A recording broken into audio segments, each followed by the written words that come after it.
Buenos días, mis hermanos, el Señor les bendiga. Es bueno estar aquí nuevamente, predicando la palabra. Espero que el Señor me pueda usar, me use para bendecir nuestras vidas.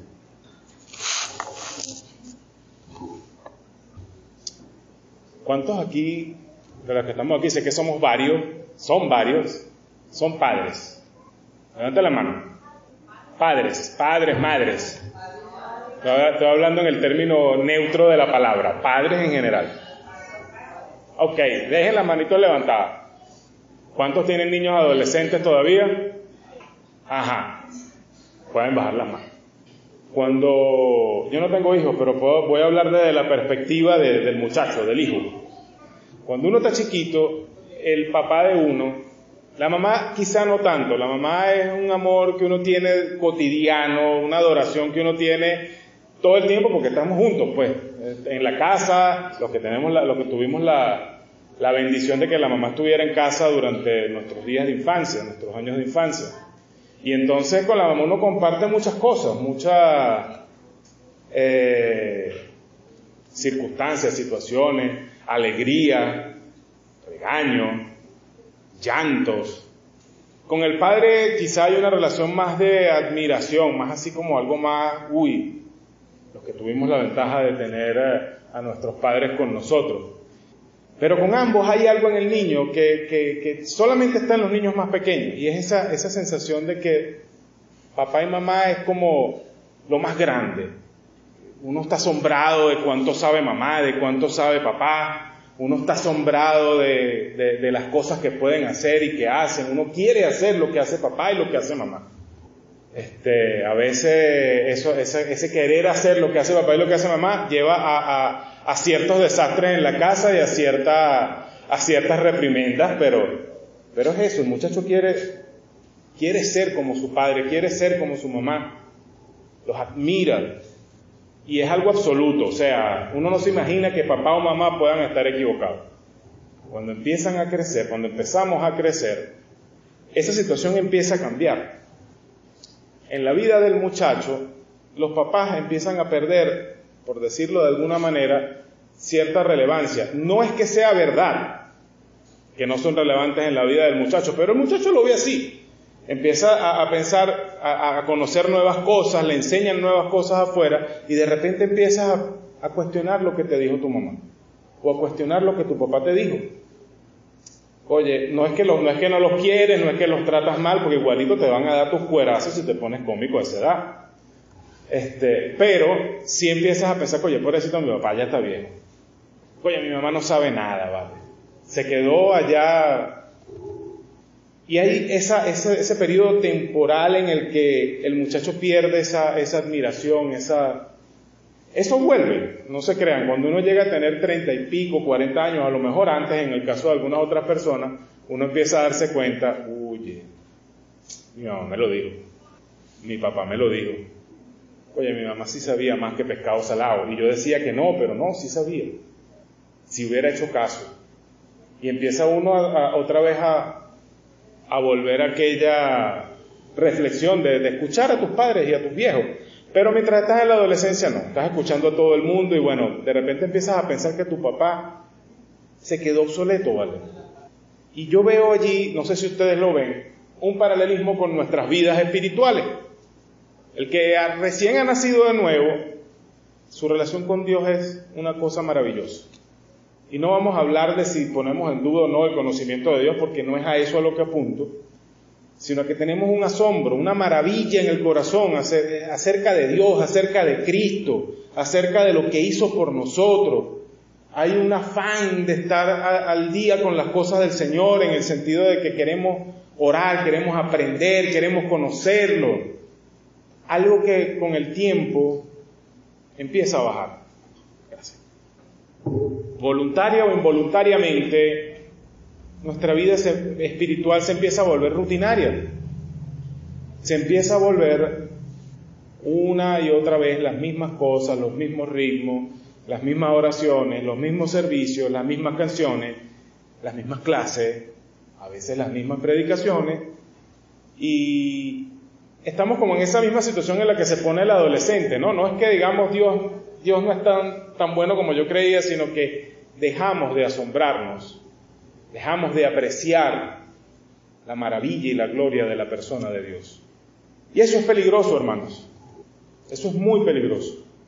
Eso nos puede llevar por el camino de la desobediencia. Eso nos puede llevar por un camino que nos aparte de Dios.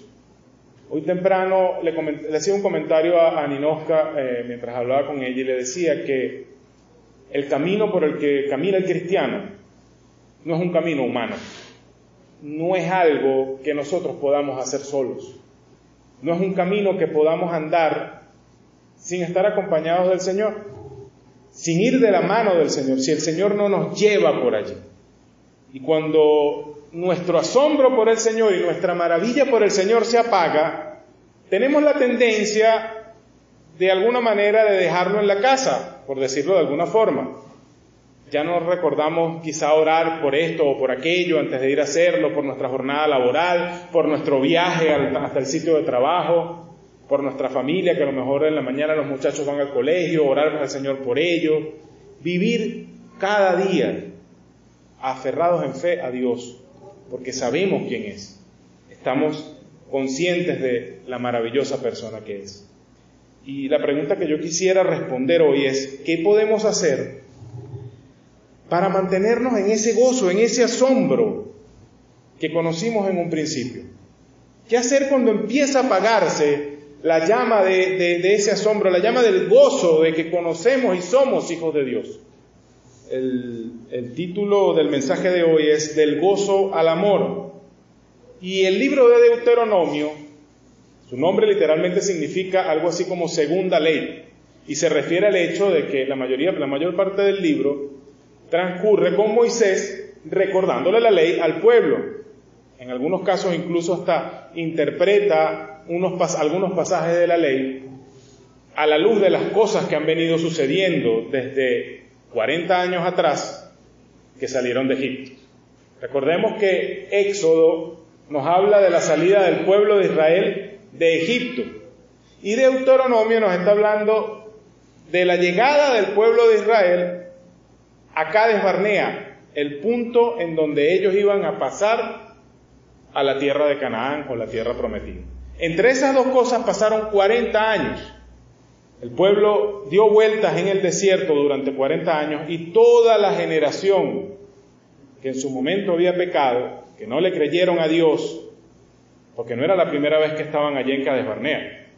Ellos habían llegado ya allí y se negaron a creerle a Dios, se dejaron asustar por el testimonio de los espías que dijeron, no, esa gente es muy grande, muy fuerte, no las podemos tomar, y el Señor les castigó 40 años en el desierto, mientras esa generación toda moría, excepto Josué y Caleb, que fueron los únicos que dieron testimonio de que iban a tomar esa tierra por la voluntad de Dios.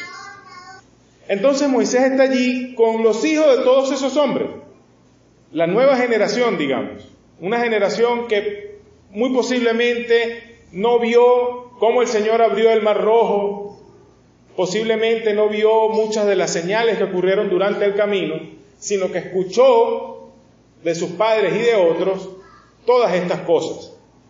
Moisés está allí al borde de entrar a la tierra prometida y recapitula todas esas jornadas del viaje de Israel a través del desierto, los milagros que Dios hizo en toda esa travesía y las rebeliones del pueblo en contra de su Dios. Recapitula el pacto que en su momento el Señor ratificó con ellos en el monte Sinaí, un pacto que se hizo derramando sangre de un cordero, de un animal, que habla de la sumisión del pueblo de Israel a Jehová como su Dios, el compromiso de Israel de obedecer las leyes y mandamientos de Dios, y el compromiso del Señor de entregarles una tierra en donde ellos pudieran crecer, vivir y prosperar como el pueblo escogido de Dios. Teniendo todo eso en cuenta, ese era el momento perfecto para que Moisés hiciera eso, recapitulara todo aquello, todas aquellas leyes, todos aquellos mandamientos, y los explicara delante del pueblo. Y así llegamos al texto que quiero que veamos hoy. Deuteronomio 6, del 4 al 5, dice: Oye Israel, Jehová nuestro Dios, Jehová uno es. Y amarás a Jehová tu Dios de todo tu corazón y de toda tu alma y con todas tus fuerzas. Eso dice Deuteronomio 6, del 4 al 5. Los judíos, los que practican la religión judía, llaman a eso el Shema, porque empieza por esa palabra. Oye, en hebreo es Shema. Habla de quién es Dios y qué espera Dios de su pueblo. Yo quisiera que el día de hoy nos concentráramos en la verdad de que en Cristo podemos gozarnos en la naturaleza de nuestro Dios y amarle tal como Él merece y tal como Él demanda. En Cristo podemos gozarnos en la naturaleza, en la persona de nuestro Dios y amarle tal como Él merece y como Él demanda. Este texto empieza entonces diciendo: Oye Israel. Y lo primero que hace Moisés es proclamar esta verdad que contiene el verso 4. ¿Quién es ese Dios que nos ha llamado? ¿Quién es ese Dios que nos ha traído hasta aquí? Proclama esa verdad al pueblo. Dios desea que el pueblo entienda, oiga la verdad acerca de Él y escuche también su ley. Y lo primero que le dice Moisés a Israel es: Oye Israel, Jehová nuestro Dios. ¿Cuántas cosas que están dichas en esas pocas palabras? Jehová es el nombre de Dios, digamos su nombre propio. Ese mismo nombre fue el que usó cuando llamó a Moisés desde la zarza. En Éxodo 3, del 13 al 14, tenemos el relato en todo el capítulo 3 tenemos el relato de cuando Moisés estaba cuidando las ovejitas de su suegro y de repente vio una matica prendida en fuego. Pero le llamó mucho la atención que aunque estaba prendida en fuego, la mata no se quemaba.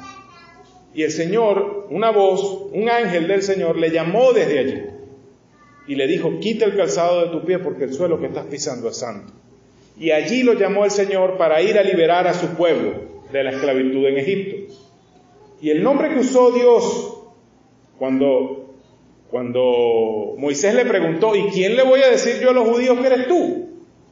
Le dijo: yo soy el que soy, Jehová. Eso significa Jehová, yo soy el que soy. Y ese nombre de nuestro Señor habla de uno de los atributos de su naturaleza más importantes y más impresionantes. Y es la autoexistencia de Dios. ¿A qué me refiero con la autoexistencia? Él existe de sí mismo y en sí mismo. Además habla de su eternidad. No tuvo un comienzo ni un final. Él era, es y será. No hay un momento al que, si tuviéramos una máquina del tiempo, como en las películas, y dijéramos: vamos a ir todo lo más atrás que podamos, no hay un momento en el tiempo al que podamos llegar que no exista Dios. Y no podemos viajar tan lejos en el futuro como para llegar a un punto en el tiempo en donde Dios no exista. Él es, siempre ha sido y siempre será. Cristo mismo, en Juan capítulo 8, verso 58, dijo de sí mismo, antes de que Abraham fuese, yo soy. Cristo, como el Hijo de Dios, también se adjudicó esta característica, esta autoexistencia, esta eternidad. En el verso 58 del capítulo 8 de Juan dice: Jesús les dijo: de cierto os digo, antes de que Abraham fuese, yo soy. Cristo mismo es eterno, no tuvo un comienzo y no tuvo un final. Desde la eternidad hasta la eternidad será y existirá. Dios es eterno, autoexistente en sí mismo. La mente humana no puede comprender esto. Simplemente lo creemos, lo aceptamos y lo creemos, pero no podemos comprenderlo a cabalidad. Una de las mentes más productivas que ha dado la raza humana, el doctor Stephen Hawking, falló tremendamente en comprender esto. Y la prueba está en la teoría que él lanzó, la teoría del Dios innecesario. Él decía que antes del Big Bang, que es lo que los científicos llaman, que es el comienzo de la creación y de la vida, falsamente, antes del Big Bang no existía tiempo, y si no había tiempo no podía haber un creador. No había tiempo para que nadie creara nada. Todo empezó de la nada con esa gran explosión. Esa era su fabulosa teoría del Dios innecesario. No había necesidad de un creador y no había la posibilidad de que existiera un creador. Pero falló terriblemente, porque Dios creó todo, incluido el tiempo. Dios de la nada creó todo. El tiempo, como parte de este universo en el que vivimos, fue creado por Dios. Y Él habita fuera del tiempo. Entonces, aunque no podemos comprender la eternidad de nuestro Dios, aunque no podemos comprender el concepto de que alguien no tenga un comienzo y un final, la realidad es que eso es lo que es nuestro Dios, el Dios eterno, el Dios que ha sido, que es y que será siempre, sin importar nada. Además les dice, Jehová nuestro Dios, lo llama Moisés. Y ese título, Dios, Elohim, nos habla de otra característica y de otro atributo de nuestro gran Dios. En el hebreo, ese título Dios, esa palabra Elohim, la raíz significa el buey en el yugo. Y lo transmite la idea de una autoridad fuerte. Ya les explico. Cuando se juntan dos bueyes en el mismo yugo, normalmente se pone un buey fuerte, o lo que llama la gente un buey fuerte, y uno débil, o novato. El débil ya está acostumbrado, el fuerte ya está acostumbrado a llevar el yugo, y es el que va a dirigir la pareja de bueyes por el camino por el que tienen que ir. El otro seguramente va a intentar desviarse, y si fuera tan voluntarioso como el otro, seguramente desviaría todo el trabajo de aquel que está arando. Pero ese buey es sumiso y se mantiene a la par del buey fuerte. Y a mí me llama poderosamente la atención que este Dios que no tiene principio, que no tendrá un final, el Dios poderoso, escogió no solamente crear, sino uncirse con los débiles, con nosotros. No porque nosotros fuéramos muy bonitos, no porque nosotros fuéramos los mejores, sino porque nos amó. Él escogió a Israel como su pueblo. ¿Tenía necesidad Dios de hacer eso? No. Pero lo escogió como su pueblo para poner su nombre. Los débiles unidos al fuerte. ¿Tenía necesidad Dios de formar la iglesia? ¿Tenía necesidad Dios de enviar a su Hijo a morir en una cruz para conformar esto que hoy somos todos nosotros? No, pero lo hizo de su propio corazón, de su propio placer, por amor de nosotros. Y hoy la iglesia que está creciendo, que se está formando, es el cuerpo de Cristo. Estamos unidos indisolublemente a Él. El fuerte, el todopoderoso, unido con los débiles, escogiendo estar con nosotros. Fíjense que dice Jehová nuestro Dios, escogió llamarse el Dios de aquellos que lo rechazaron, que pecaron contra Él. Todos nosotros hemos pecado y hemos fallado a Dios, pero Él ha escogido una y otra vez abrirnos camino por su gracia para que tener comunión con Él, tener esa unidad con el Señor. Avanzando en el texto, Moisés le dice a Israel, Jehová uno es. Y la palabra uno en todos los lenguajes habla de eso, de la unidad, de lo que es primero, de la primacía, de la suficiencia. Fíjense esto, el número uno no necesita de ningún otro número para ser definido. Uno es uno. Todos los demás números se pueden definir en base a la unidad. El 2 son 2 unidades, el 3 son 3 unidades. El 1 no necesita eso, el 1 es indivisible, digamos. Y por lo tanto habla de la suficiencia de Dios. No necesita de nadie más, ni para existir, ni para hacer lo que hace. Y además también habla de la independencia de Dios. No admite otro como Él. Y Él lo dice, solo yo soy Dios, solo yo soy Jehová. También la palabra en hebreo habla de partes que son unidas, partes que están separadas y son unidas. Es la palabra que se usa en Génesis cuando el Señor dice, por tanto dejará el hombre a su padre y a su madre y se unirá a su mujer. Dos cosas que estando separadas se unen y no son separadas nunca más. La raíz en el hebreo habla de una entrada que se abre en una pared. Una pared normalmente separa dos espacios. Por ejemplo, el espacio del santuario está separado del espacio del pasillo por esta pared. La puerta, cuando está abierta, une los dos espacios. De eso es lo que está hablando la palabra aquí. Nos habla de un Dios que es único, que no admite otro igual que Él, pero también de un Dios que es la puerta que une aquello que es divino de aquello que es humano, que fue separado por el pecado, que fue puesto aparte por el pecado de Adán y de Eva, y solamente Él puede volver a juntarlos. Y quizá ahí podamos ver un germen del rol de Cristo cuando Él dice, yo soy la puerta. Entonces, en resumen, si nos ponemos a ver todo esto que hemos hablado, Moisés está hablando de la espectacular singularidad de nuestro Dios.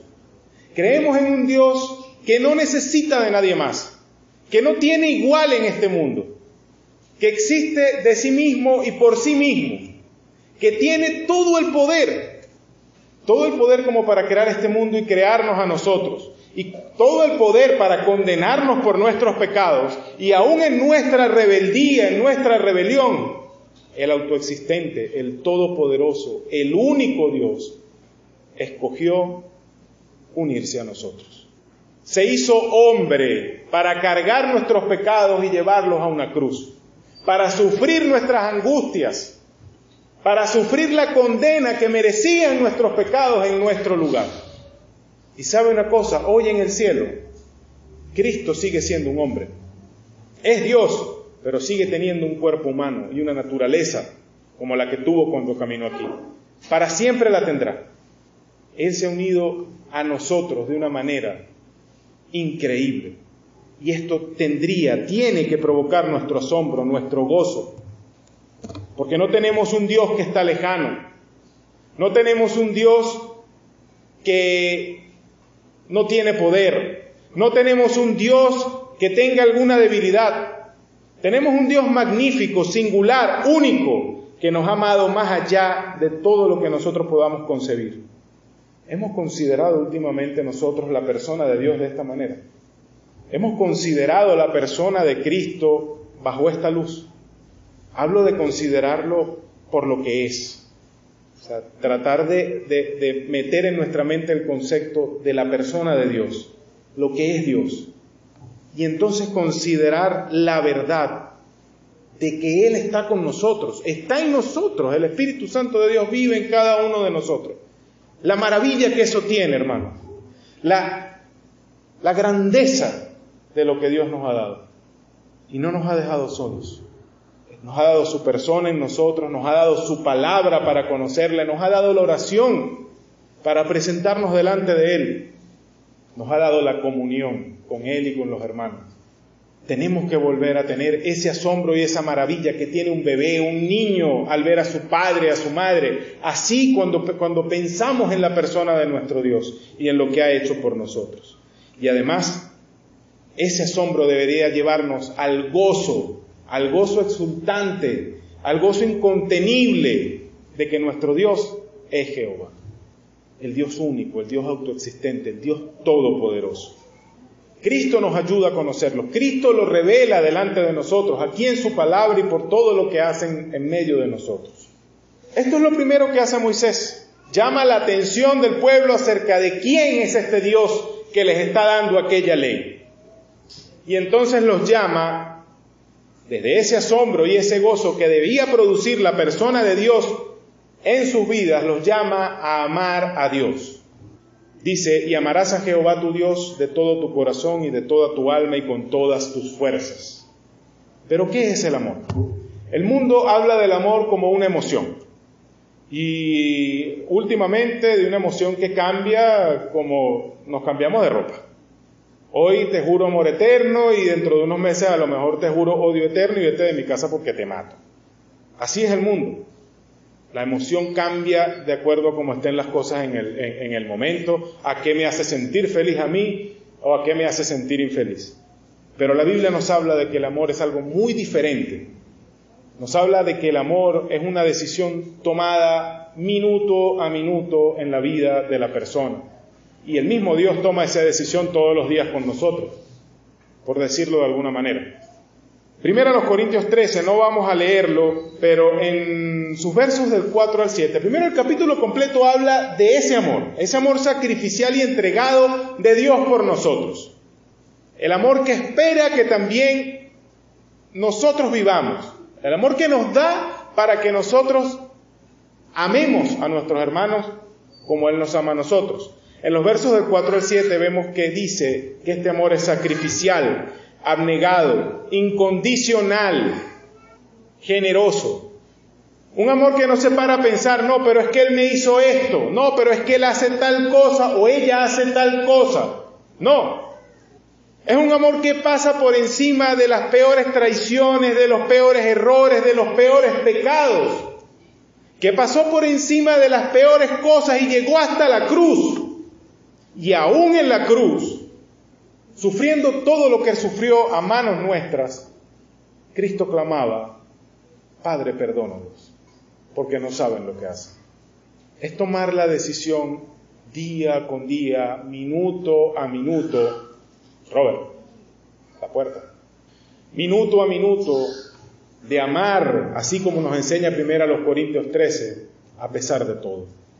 Solo Cristo, solo Dios, solo Cristo puede amar de esa manera. Y miren todo lo que nos dice Deuteronomio 6:5 acerca de cómo debe ser este amor que hay que expresar a Dios. Habla de un amor que es integral, que implica todo lo que nosotros somos. Dice, de todo tu corazón. Este es un concepto que para los hebreos habla del interior, de la mente, de la voluntad, de las decisiones, de las cosas, de las decisiones que yo tomo con conciencia. De alguna manera el corazón para los hebreos era el centro de control de la vida. Allí también estaban las pasiones, los deseos, los malos deseos. También está allí las emociones, todas esas cosas que pueden afectar a la voluntad, a las decisiones, al control que pueda tener una persona sobre su propia vida. Entonces nos está hablando de un amor que debe ser consciente, voluntario, un amor que debe doblegar las bajas pasiones, los pecados, los malos deseos. Debe doblegar todo eso, debe determinarse a amar a Dios con su vida. También dice de toda tu alma, también nos habla del interior, pero esta vez va más hacia lo que es, a lo que somos, a la esencia de lo que somos, lo que la gente no puede ver de nosotros. A lo mejor usted me ve a mí y usted dice, bueno, ese es un calvito, medio gordito, barrigoncito, y que le gusta hablar bastante, predica largo ese hermano. Eso es lo que usted puede ver de mí, pero hay mucho más que usted no puede ver a simple vista. Habla de la personalidad, de la esencia de la persona. No es la reputación, porque la reputación es lo que la gente experimenta acerca de mí. Habla más bien de esa fuerza vital que el Señor sopló en la nariz de Adán cuando le dio vida, cuando lo creó. Talentos, habilidades, forma de pensar, todo está metido allí. Entonces Moisés nos está hablando no solamente de doblegar la voluntad, sino de doblegar todo aquello que nosotros somos. Todo aquello que me hace a mí ser Reinaldo, a ti ser Gracie, a ti ser Moisés. Todo aquello doblegado, entregado y subyugado por el amor a Dios. Para amar a nuestro Dios. Y cuando dice de todas tus fuerzas, es una palabra que habla de capacidad, del fervor con el que hacemos las cosas. También habla de potencial, de lo que podemos hacer. Aquí podemos hablar de muchas cosas. Todos tenemos talentos, todos tenemos habilidades, todos tenemos recursos, más o menos. Tenemos dinero, tenemos otras cosas materiales, tenemos tiempo. Habla de doblegar todo eso al Señor. Mis talentos, mis habilidades, mis capacidades, todo ese potencial que hay en ti, que Dios puso en ti, usarlo y doblegarlo para amar a Dios.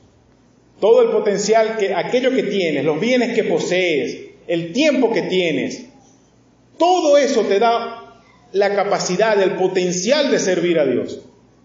Todo eso está doblegado al amor de Dios, sometido a vivir una vida que exprese este amor por Dios. Y cuando hablamos de todo, es todo. No hay resquicios y no hay rincones que queden olvidados o que puedan quedar olvidados. No hay cuarticos que podamos dejar cerrados con llave. Todo. Esto es lo que pide el Señor. Ahora, hay una gran realidad y tenemos que meditar en esto. Tenemos que meditar en esto que nos está pidiendo el Señor, en esto que nos está mandando el Señor. Es un mandamiento. Amarás al Señor tu Dios con todo tu corazón y con toda tu fuerza y con toda tu mente. ¿Lo dije al revés?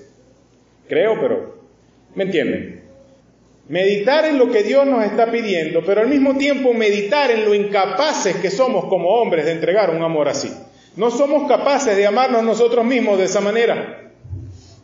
Mucho menos somos capaces de amar a Dios de esa forma. Por favor, solamente pensemos en lo que vimos en el primer punto. Un Dios que no tenemos manera de conceptualizarlo en una forma que podamos entender del todo. Infinito y eterno, todopoderoso. ¿Cómo podríamos amarlo como Él demanda?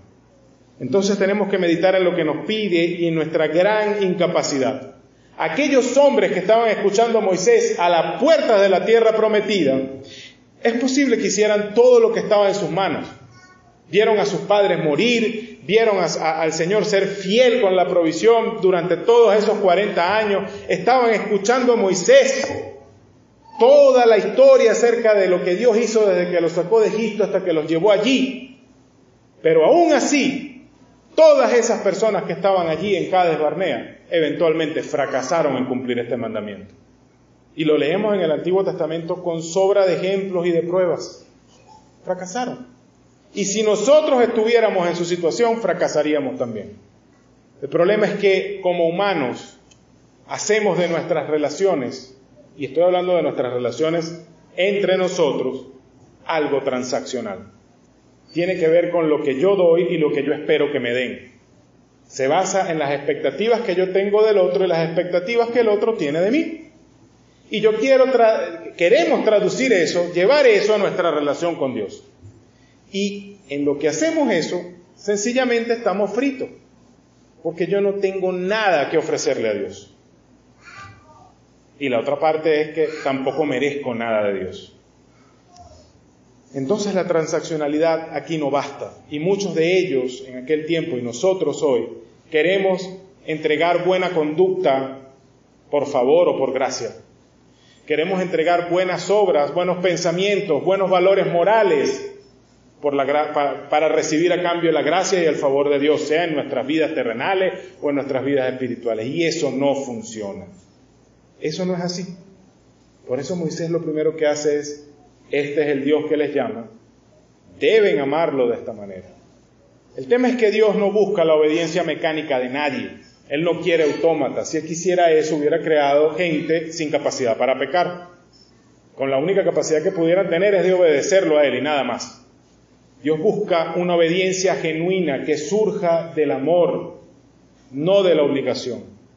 Cristo mismo dijo en Juan 14:15, y estoy juntándolo con el verso 21 de ese mismo capítulo, si me amáis, guardad mis mandamientos. El que tiene mis mandamientos y los guarda, ese es el que me ama. Muchas veces, yo no sé si es que es la percepción que yo tengo, pero he escuchado en predicaciones, en mensajes, en enseñanzas, interpretar esto como que, mira, para poder amar a Dios tenemos que guardar los mandamientos. Si no guardamos los mandamientos, nosotros no amamos a Dios. Y yo, al leerlo en la palabra, lo veo totalmente al contrario. Si no amamos a Dios, si no tenemos una relación personal con Dios, en donde primeramente recibimos su amor por nosotros y la capacidad para devolver ese amor a Dios y a nuestros hermanos, si no le amamos por lo que Él es, no podemos obedecer. Punto. A Dios no le sirve que usted sea un cristiano perfecto en conducta si su corazón está lejos de Él. Sepa usted una cosa, no solamente el que roba como un hecho está pecando, el que desea lo que no es suyo también peca. No solamente el que engaña a su esposa realmente en la vida real o a su esposo está pecando. El que en su corazón se deleita en la posibilidad de compartir el lecho con otra persona que no sea su cónyuge, está pecando. ¿Y cómo vamos a hacer cambiar nuestro corazón? ¿Cuántos de nosotros no nos hemos encontrado sorprendidos por un mal pensamiento, por un mal deseo? Aprobando aquello que Dios desaprueba, deleitándonos en la posibilidad del pecado. Dios no quiere obediencia mecánica y vacía. Dios quiere una obediencia que surja del amor. Si no nace del amor, la obediencia es egoísta. ¿Sabe por qué? Porque la obediencia lo que está buscando es estar bien con Dios, es no tener deudas pendientes, y el amor no es egoísta. Cuando la obediencia nace del amor, no está buscando saldar deudas con Dios, está buscando agradarlo. Tu interés es que ese Dios al que tú amas esté agradado contigo, se sienta bien. Quizás estoy usando palabras que lo ponen en un nivel muy sencillo, pero es eso. Y para poder amar, lo sabemos por nuestras propias relaciones, para poder amar a alguien así, en verdad, lo primero es ese asombro del que hablábamos al principio, entender la magnitud, la gloria, la grandeza de ese Dios al que estamos llamados a amar y adorar. Hasta ahora hemos visto eso, la persona de nuestro Dios, el amor que Él demanda y la obediencia que Él demanda. Pero también hemos visto nuestra incapacidad total y absoluta, tanto para comprender a ese Dios, como para amarlo como Él demanda, como para también obedecerlo como Él quiere. Estamos en una incapacidad total como hombres. Al pueblo de Israel, Dios le prometió una salida. En Deuteronomio capítulo 30, versículos del 1 al 6, podemos leer lo siguiente. Sucederá que cuando hubieren venido sobre ti todas estas cosas, la bendición y la maldición que he puesto delante de ti, y te arrepintieres en medio de todas las naciones a donde te hubiere arrojado Jehová tu Dios, y te convirtieres a Jehová tu Dios, y obedecieres a su voz conforme a todo lo que yo te mando hoy, tú y tus hijos, con todo tu corazón y con toda tu alma, entonces Jehová hará volver a tus cautivos y tendrá misericordia de ti, y volverá a recogerte de entre todos los pueblos donde te hubiere esparcido Jehová tu Dios. Aun cuando tus desterrados estuvieran en las partes más lejanas que hay debajo del cielo, allí te recogerá Jehová tu Dios, y de allá te tomará, y te hará volver Jehová tu Dios a la tierra que heredaron tus padres, y será tuya, y te hará bien, y te multiplicará más que a tus padres, y circuncidará Jehová tu Dios tu corazón, el corazón de tu descendencia, para que ames a Jehová tu Dios con todo tu corazón y con toda tu alma, a fin de que vivas. Una vez que hubieran venido todas aquellas cosas que Deuteronomio profetiza para Israel, las bendiciones de la obediencia y la maldición por la desobediencia, el Señor les dice que si ellos se volvían a Él, si le buscaban, cuando le buscaren nuevamente en verdad, cuando se convirtieren a Él, mira lo que dice el verso 6, circuncidará tu corazón, quitará la inmundicia de tu corazón y amarás a Jehová tu Dios. Cristo vino a esta tierra, a su pueblo Israel, para cumplir esto. Vino y murió en esa cruz, primeramente para cumplirles esto al pueblo de Israel. Y la nación de Israel, ¿qué hizo? Le rechazó, no se convirtió. Aún queda un tiempo para ellos, pero entre tanto esa bendición se ha abierto a nosotros, a los gentiles, a los que no somos de su pueblo Israel. Él nos ha dado a nosotros el poder conocer a Cristo, creer en Él para salvación, acercarnos a Él reconociendo nuestra total incapacidad de entenderle, de conocerle, de amarle como Él merece, de comportarnos como el pueblo que Él merece que nosotros seamos, que Él nos llama a ser. Que nuestras vidas de pecado, asumimos que nuestras vidas de pecado nos han separado de Él y vinimos a Él por fe y pusimos nuestra fe en Cristo Jesús. ¿Para que hiciera qué? ¿Para que nos diera un ticket de entrada al cielo? No, para que nos hiciera nacer de nuevo, para que nos diera una nueva vida, para que nos diera un nuevo corazón, un corazón capaz de conocerle con las limitaciones del hombre, pero capaz de entender su revelación, capaz de ver en Cristo al Dios, a nuestro Dios. Nos diera corazones capaces de recibir ese amor y amarle de vuelta. Nos diera corazones capaces de obedecer a Dios desde dentro y no desde una apariencia. Obedecerle por amor a Él. ¿Cuál es el testimonio de nuestras vidas? ¿Estamos dando testimonio de que le conocemos? ¿Estamos dando a conocer delante de aquellos que nos miran cuán asombroso es nuestro Dios? ¿Damos evidencia de estar gozosos día con día porque nuestro Dios es quien dice ser? ¿Le amamos en verdad? Estoy hablando no de la acción de gracia que a veces podemos dar aquí o enfrente de otra persona o el hablar de cuán bonito es el amor de Dios. Estoy hablando en realidad de si le amamos con todo lo que somos y lo que tenemos. Hay cosas en tu vida y en mi vida que nos están separando de Dios. Escogemos cosas en nuestras vidas que rompen el amor que le podemos entregar a Dios. ¿Le amamos realmente? Solo en Cristo podemos tener el gozo y el amor de Dios. Él es el que nos puede dar a conocer la persona de Dios. Él es el que lo revela. Y Él es el que derrama su amor en nuestros corazones por medio de su Espíritu. Solo en Él podemos ser capaces de todo esto. Hay cosas en tu vida que el engaño del diablo ha puesto allí como necesarias, incluso como buenas, que te están apartando de amar a Dios con todo lo que eres y con todo lo que haces. Que le están dando ese mensaje a tus hijos. Hay cosas más importantes que estar en la iglesia, hay cosas más importantes que orar juntos, hay cosas más importantes que buscar a Dios. Para reconocerlas solamente debemos ir a Cristo. Nosotros somos creyentes, todos tenemos a Cristo cerca, podemos ir a Él, podemos aferrarnos a Él, a su persona, a través de su palabra y de la oración.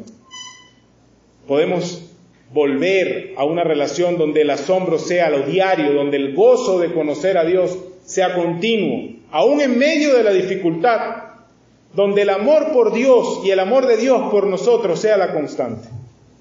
Una relación así brota en obediencia, en deseos de agradar a Dios. Él nos transforma desde adentro, desde nuestro corazón. Él nos llama a eso, Señor. Él nos llama a una vida como esa. Yo no puedo transformar mi propio corazón, ni mucho menos el de ustedes. Pero Cristo sí puede. Estamos en un proceso en el que Él nos está conformando cada día más a su imagen. Y Él nos llama a vivir de esa manera, a vivir aferrados a Él para ser transformados, para llevar nuestra vida en una manera que le agrade y que exprese nuestro amor por Él. Esa es la clave para un testimonio íntegro. Esa es la clave para vivir una vida íntegra, para tener una obediencia fiel, para vivir un servicio cristiano comprometido en verdad. Necesitamos mirar a Dios. El coro lo decía, pon tus ojos en Cristo. Eso es lo que tenemos que hacer. Pongamos los ojos en Cristo. En su palabra Él se muestra. En la vida de nuestros hermanos Él se muestra. Pongamos los ojos en Dios, el eterno, el poderoso, el único, el amoroso. Cristo lo revela. Pídele que ponga de su amor en tu corazón cada día, que lo renueve, que te ayude a entregar todo para poder amarle como Él lo pide, como Él lo merece. De ese corazón transformado por Cristo brotará la obediencia que el Señor merece. Solamente en Cristo podemos lograrlo. Gocémonos en Cristo y celebremos lo que Él nos ha dado. Y si tú hoy estás escuchando esto, sientes un vacío en tu corazón que solo Dios puede llenar, sabes que tu vida puede y tiene que ser transformada, tienes que saber que el Dios eterno, el Dios todopoderoso, te ama. Ha enviado a Cristo, su Hijo, a morir en una cruz para que tú puedas volver a Él, para que tú puedas conocerle, para que tú puedas gozarte en Él, para que tú puedas amarle como Él demanda y para que tú puedas vivir una vida que lo honre y que lo agrade. Solamente tienes que reconocer que hasta ahora has llevado una vida de pecado, que el pecado te separa de Dios. Debes arrepentirte de eso, desear cambiar tu camino, del camino del pecado al camino de Dios. Y debes poner tu fe en Cristo Jesús.